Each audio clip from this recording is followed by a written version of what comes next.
Right, joining me on Packing Punches, WBA Bantamweight World Champion Nina Hughes. How you doing this evening? I'm good, cheers. How are you? I'm really well. Do you have a nice break? Yeah, lovely break. Well needed. Yeah, well deserved, I'm sure. Straight back into camp? Just ticking over lightly at the moment. Obviously, the division, you don't want to be left sitting around for too long because obviously Ebanie's going to have a warm-up. Eddie spoke about her fighting in America as well.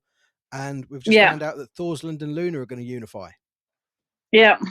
So it's exciting times for you, though, because it could really only be 2 fights away. Exactly, yeah. Just hope it happens. Yeah, so hopefully Ebanie has a fight in August and then we can fight later on in the year. Yeah, absolutely. It's one of the things I absolutely love about women's boxing is you guys fight each other. You fight regularly. You get out there as often as you possibly can. The men should take note, really. So going to your last defence, it was going to be Shannon Courtney. Obviously, Shannon pulled out with an injury. Yeah. Any possibility of that fight happening again further down the line? I think she's going to have to work her way back towards it now, isn't she? Yeah, well, I'm focused on unifying now, so yeah, we'll have to see. Unless the Bridges fight doesn't happen for whatever reason, they're the fights I'm focused on, the other champions. So yeah, not for the moment. Yeah, absolutely. And Katie Healy stepped in. I had it 100 to 90 for you. I thought it was quite comfortable. I think you used everything that was your attributes. Katie didn't really seem to use hers. You got under that jab. That the movement between body head was fantastic. Did you enjoy yourself? Yeah, I did enjoy it. I enjoyed the old experience. We knew she was tall. We knew she was going to box on the back foot and try and keep it long. So yeah, the tactics were like go to the body and the head. I probably could have gone to the body a bit more than I should have, than I did. But yeah, I felt comfortable in there, so I knew I was winning the rounds. Yeah, and they were quite comfortable as well. I think there may be a couple where you might be able to, if you were being really generous, you could probably give them to her. But yeah, 100 to 90 was pretty standard for me. How did your camp go for that? Because was it a little bit fragmented? Obviously, training for Shannon's a lot different to training for Katie. Yeah, it was. Obviously, we'd had certain sparring partners for Shannon, so we'd been training for like a solid 8 weeks for Shannon. So yeah, it was really frustrating when she pulled out, and then obviously to have Katie, who's completely different. It would have been more helpful if we'd have got a replacement who was more similar. But yeah, Katie stepped in, and we just for 3 weeks we had to quickly find some tall sparring partners.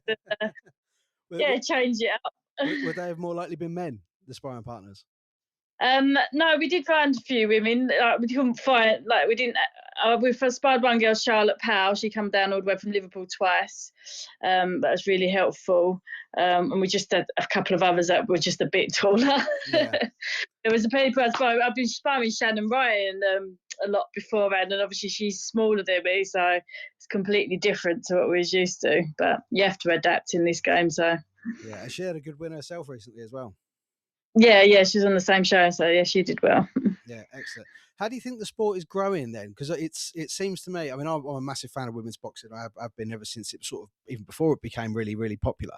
But do you think now that, I mean, obviously you are coming possibly towards like the latter stages of your career, and the kids that are coming through now, the Olympians, the early 20s, I think the quality level is just going through the roof.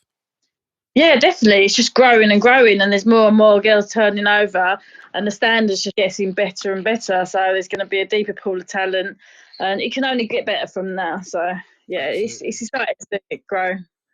I think that's probably why you, when you turned over pro, I would say you were one of the most avoided, because your amateur prowess just gave you that little step up where people, they could look at your age and ignore that because it doesn't matter how old Nina is. We know how good she is. We know how dangerous she is. Did you find you were getting avoided?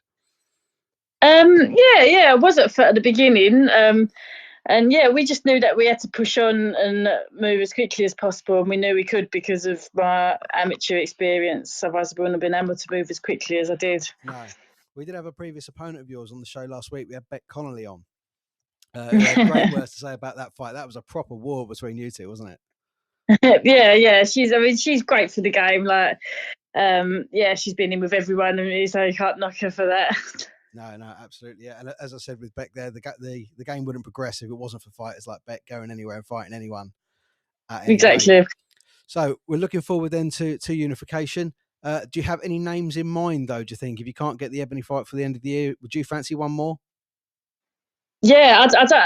Ebony's who we want, but yeah, I don't know if I definitely want to box this year. So if we can't get her this year, obviously Dina and Luna are tied up. So I don't know what options there are, but yeah, I definitely want to box again this year. Absolutely, it'd be great to see it back out again.